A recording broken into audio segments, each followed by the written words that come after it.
generado los dichos del subsecretario del Interior, quien habló de utensilios ante el allanamiento de los imputados por el caso de la fiscal Chong, quitando importancia a lo encontrado en esos allanamientos. Además, quedó en prisión solo uno de los 8 investigados. Iván Carvajal nos va a contar más acerca de la situación judicial y también de esta polémica política que ha envuelto al gobierno durante esta jornada. Iván, ¿cómo estás? Muy buenas tardes.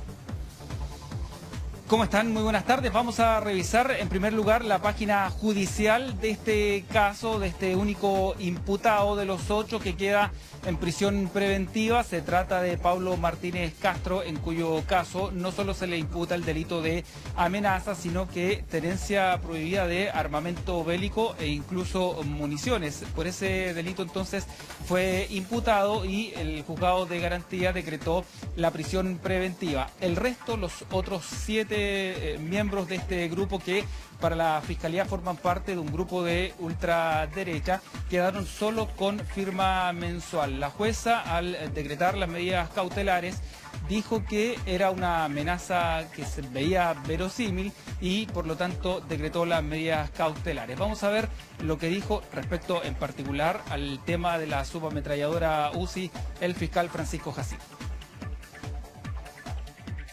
Se impuso la cautelar respecto de uno de los imputados, toda vez que a su respecto, además del delito de amenaza calificada en contra, en este caso, de un fiscal del Ministerio Público, fue formalizada por otros 2 delitos de una tenencia de armamento bélico, en este caso una subametralladora UCI, y como se pudo apreciar en la audiencia, y asimismo por el porte de las municiones asociadas a ese armamento cuya tenencia no está permitida, o sea, no hay posibilidad de tener permiso para aquello, y por tanto entonces, dada la gravedad adicional de los delitos imputados a él, es que se dispuso su respecto en la prisión preventiva.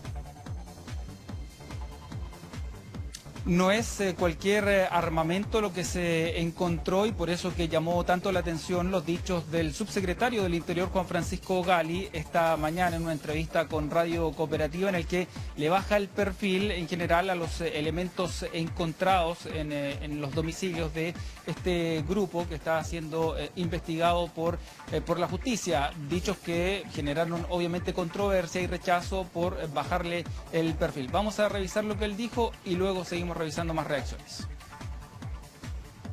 Esas amenazas son graves, condenables y afectan seriamente el Estado de Derecho. Y por eso mismo quise distinguir entre la gravedad de un arma de fuego y de aquellas otras elementos que se detectaron, como eran cascos que similaban a cascos balísticos o armas a fogueo que claramente son de menor gravedad que el arma de fuego detectada y por la cual nos estamos querellando.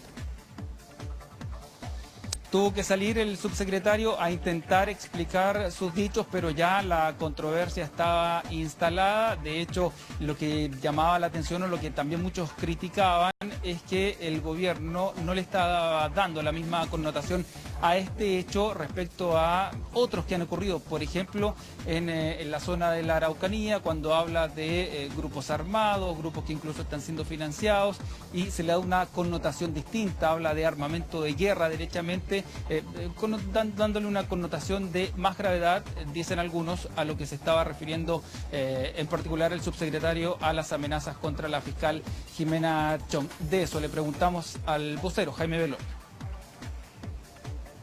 En este caso lo que ha ocurrido es que se ha encontrado un armamento y por lo mismo es que el subsecretario ha anunciado que el gobierno va a presentar una querella por la ley de armas, que pueden significar hasta 15 años de cárcel. Es un hecho grave el que se haya encontrado ese armamento completamente ilegal, así como también el que se hagan amenazas contra cualquier persona. Nos parece que la eficacia misma permite que la ley de control de armas, que tiene altísimas penas, que llegan hasta 15 años de cárcel, es una buena medida para facilitar también el trabajo de la misma Fiscalía.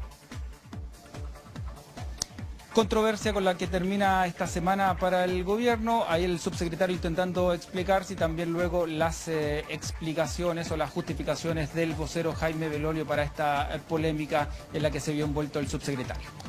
Claro, polémica por las palabras, Iván, y también finalmente por la decisión de ir solamente por una querella contra una persona por ley de control de armas y no por ley de seguridad interior del Estado. Se recordaba que, por lo menos en un balance hasta el mes de julio, había 1.054 querellas presentadas por ley de seguridad del Estado desde el estallido por casos, por ejemplo, como el de una persona que le lanzó un huevo a una autoridad. Y en cambio, en este caso, donde hay una amenaza directa contra una fiscal, se decide no hacerlo. ¿Hubo alguna explicación para que finalmente, si bien se querellan contra una persona por ley de armas, no haya una querella general por ley de seguridad del Estado? Lo que dijo el vocero este mediodía era que básicamente era más eficiente plantear este tipo, interponer este tipo de querellas para conseguir la condena. Habló de que son condenas igualmente altas en años y que era más eficiente presentar una querella de este tipo que por ley de seguridad del Estado. Y ahí es cuando, se plantean las críticas respecto a la distinta vara con la que al parecer el gobierno mide los hechos, lo que hemos comentado recientemente, cuando se plantea, por ejemplo, querellas en el caso de acciones violentas en la Araucanía o en otros puntos del país versus lo que ha ocurrido en el